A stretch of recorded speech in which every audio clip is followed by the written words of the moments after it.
ಸ್ನೇಹಿತರೆ, ಸ್ವಾಗತ ಸುಸ್ವಾಗತ. ಇವತ್ತು ಅಮಾವಾಸ್ಯೆ, ಹಾಗಾಗಿ ಬೆಳಗ್ಗೆ ಬೇಗ ಎದ್ದು ರಾಯರಿಗೆ ಪೂಜೆ ಮಾಡಿ ರೂಮೆಲ್ಲ ಕಸ ಗುಡಿಸಿ ಒರೆಸಿ 4 ಗಂಟೆಗೆ ಎದ್ದಿದ್ದೆ. ಎಲ್ಲ ಎದ್ದು ಕ್ಲೀನ್ ಮಾಡಿ ಒರೆಸಿ ಗುಡಿಸಿ ಬಟ್ಟೆ ಎಲ್ಲ ತೊಳೆದು ರಾಯರಿಗೆ ಪೂಜೆ ಮಾಡಿ ಕೈ ಮುಗಿದು ಕಷ್ಟ ಎಲ್ಲ ನೀಗ್ಸಪ್ಪ ಅಂತ ಹೇಳಿ ನಮ್ಮ ಡೈಲಿ ಕಾರ್ಯಕ್ರಮಗಳು ಹೋಗ್ತಾ ಇದ್ದೀವಿ. ಬೇಗ ಎದ್ದು ಪಟಪಟಂದು ಸ್ವಲ್ಪ ಲೇಟ್ ಆಯಿತು ಅಂತೇಳಿ ಬಂದೆ. ಬೆಳಕೇನು ಅಷ್ಟಾಗಿಲ್ಲ, ಕತ್ಲೆ ಇದೆ. ಕತ್ಲೆ ಆಗಲಿ ಬೆಳಕಾಗಲಿ ದುಡಿಯೋಕ್ಕೆ ಹೋಗಲೇಬೇಕಲ್ಲ. ಮನೇಲಿ ಕೂತ್ರೆ ಯಾರು ಕೊಡ್ತಾರೆ ಹೇಳಿ? ಯಾರೂ ಕೊಡಲ್ಲ. ನಾವೇ ದುಡಿಬೇಕು, ನಾವೇ ತಿನ್ನಬೇಕು. ನಮ್ಮ ನೆರಳೇ ನಮಗೆ ಆಗಲ್ಲ ನೋಡಿ. ನಮ್ಮ ನೆರಳು ಕಾಣುತ್ತಲ್ಲ, ಅದೇ ನಮಗೆ ಆಗಲ್ಲ.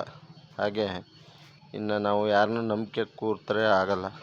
ಇದು ನೋಡಿ ದೊಡ್ಡಲಿಕಾಯಿ ಮರ. ಹಳ್ಳಿ ಕಡೆ ತುಂಬ ವಿಶೇಷ. ಜ್ಯೂಸ್ ಮಾಡಿ ಕುಡಿಯೋಕ್ಕಂತೂ ತುಂಬ ಚೆನ್ನಾಗಿರುತ್ತೆ.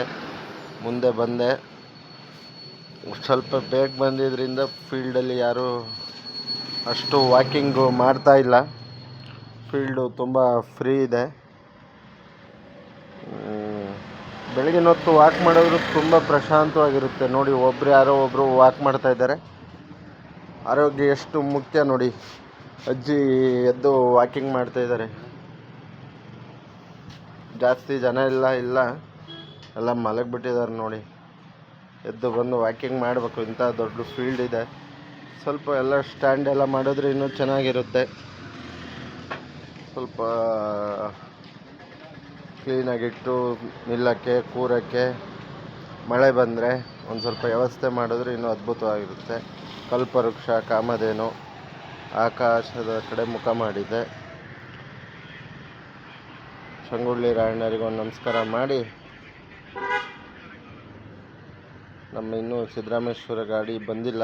ನಮ್ಮ ಪಕ್ಕದ ಅಂಗಡಿಯವರೊಬ್ಬರು ಹೋಗ್ತಾ ಇದ್ರು. ಅವ್ರನ್ನೂ ಮಾತಾಡಿಸ್ಕೊಂಡು ಗಾಂಧಿ ತಾತನ ನಮಸ್ಕಾರ. ಬಸ್ ಸ್ಟ್ಯಾಂಡ್ ಎಲ್ಲ ಇನ್ನೂ ಖಾಲಿ ಇದೆ. ಇನ್ನು ಗಾಡಿಗಳು ಯಾವೂ ಬಂದಿಲ್ಲ. ಎಲ್ಲ ಈಗ ಬರುತ್ತೆ. ಹೋಗ್ತಾ ಇದ್ದೆ ಮುಂದೆ. ಹಂಗೆ ತೆಂಗಿನ ಕನ್ನಡ ಬಾವುಟ ಆಟೋದವರು ಅಂದರು ಹೆಮ್ಮೆ ಅಲ್ವೇನ್ರಿ? ಕನ್ನಡದ ಬಾವುಟ ಹಾರುತ್ತೆ. ಅವಕ್ಕ ಪಾಪ ಗೋಳಾಡ್ಕೊಂಡು ಬೆಳಗ್ಗೆ ಬಂದು ಇಷ್ಟೊತ್ತು ಬಾಗಿಲು ತೆಗಿತಾರೆ. ಏನೋ ಒಂಥರ ಮಾರ್ನಿಂಗ್ ಟೈಮು ತುಂಬ ಚೆನ್ನಾಗಿರುತ್ತೆ. ಅಂಗಡಿ ಬಾಗಿಲು ತೆಗಿಲ್ಲ ಬಡ್ಡಿ ಮಗನೇ ಅಂದರು ಇನ್ನು ಬೇಗ ತೆಗಿಯಲ್ಲ. ಎದಳ ಅಂದರು ಎದಳಲ್ಲ. 5-10-15 ನಿಮಿಷ ಆಗಬೇಕು. ಏಳಿಸಿ ಸಾಕಾಗೋಗುತ್ತೆ ಅಂಗಡಿ ಬಾಗಿಲು ತೆಗಿಯೋಕ್ಕೆ.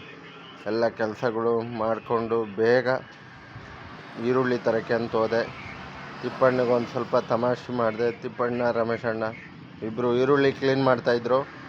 ಅವ್ರಿಗೊಂದು ಸ್ವಲ್ಪ ತಮಾಷೆ ಮಾಡಿ ಬೇಗ ಕೊಡೋಣ ಅಂತ ಕಾಯ್ದು ನಿಂತು ಈರುಳ್ಳಿ ಕ್ಲೀನ್ ಮಾಡಿಸ್ಕೊಂಡು ಇದು ಮಾಡಿದೆ. ಯಾಕೋ ಫೋಟೋ ತೆಗಿತಾ ಇದೆಯಾ ಅಂದರು. ನೀನು ಕಿಡ್ನಾಪ್ ಮಾಡೋಣ ಅಂತ. ಹಾಗೆ ಈರುಳ್ಳಿ ಎಲ್ಲ ತಗೊಂಡ್ಮೇಲೆ ಆಶ್ರಮ ಇದೆ. ಆಶ್ರಮಕ್ಕೆ ಬಂದೆ. ತುಂಬ ಚೆನ್ನಾಗಿದೆ. ತುಂಬ 100 ವರ್ಷದ ಇತಿಹಾಸವುಳ್ಳ ಆಶ್ರಮ. ಆದರೆ ಅಭಿವೃದ್ಧಿ ಕುಂಠಿತವಾಗಿದೆ ನೋಡಿ. ಯಾರ್ದೋ ಒಂದು ಆಲಸ್ಯದಿಂದ ಅಭಿವೃದ್ಧಿ ಕುಂಠಿತವಾಗಿದೆ. 100 ವರ್ಷಗಳ ಇತಿಹಾಸ ಅಂದರೆ ತುಂಬ ದೊಡ್ಡದು. ನಮ್ಮ ಅಜ್ಜಂಪುರದ ಸಮೀಪ ಹೊಸದುರ್ಗ ರೋಡಲ್ಲಿದೆ ಶಿವಾನಂದ ಆಶ್ರಮ ಅಂತ. ಮಳೆ ಗಾಳಿ ಯಾಕೋ ಜಾಸ್ತಿ ಆಯಿತು. ಅಪರೂಪಕ್ಕೆ ಇಷ್ಟೊಂದು ಗಾಳಿ ಬಂದಿದ್ದು. ತುಂಬ ಒಂದು ಅದ್ಭುತವಾದ ಸೊಗಸಾದ ಆಶ್ರಮ. ಬರೋರು ಬರ್ಬೋದು, ನೋಡ್ಬೋದು. ತುಂಬ ಸೊಗಸಾಗಿದೆ ಆಶ್ರಮ. ಮಹಾಭಾರತಕ್ಕೂ ಇಲ್ಲಿರೋ ಲಿಂಕ್ ಏನು ಅನ್ನೋದು ಇಲ್ಲಿ ಬಂದು ತಿಳಿದುಕೊಳ್ಳಿ.